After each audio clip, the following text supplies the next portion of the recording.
So, నేనిప్పుడు మనం గడ్డి మందు కొట్టాం గదా! గుత్తకి తీసుకున్న పొలం దగ్గరికైతే వచ్చాను.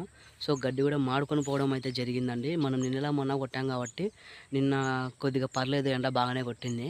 దాని దెబ్బకి కొద్దిగా మాడింది. ఇంకా ఒక 2 డేస్ గాని ఉంటే, ఇంకా కొద్దిగా ఎండుకొని పోయిద్దనమాట.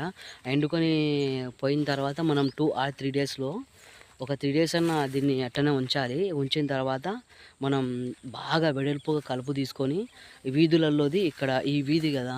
ఆ సాలుకి, ఈ సాలుకి ఇది వీధండి. ఆ సాలుకి, ఈ సాలుకి ఇది వీధి సందు. ఈ సందులలోది వెడల్పుగా పెట్టి మనం కలుపు గాని తీసుకోవడం జరిగితే నీట్‌గా అనేది ఉంటదనమాట పొలము. సో, మనం ఏం చేసినా గూడా ఒక ప్లానింగ్ ప్రకారము, ఐడియా ప్రకారము మనం ముందే ప్లాన్ చేసుకొని పెట్టుకోవాలి. పెట్టుకొని మనం దాన్ని ఎమ్మడితి మనం పోతా ఉంటే ఏదైనా గానీ ముందుగా మంచిగా అయితది నాకు దెలిసి. ఇగురు గూడా బాగానే వచ్చిందండి. పర్లేదు. చూడండి.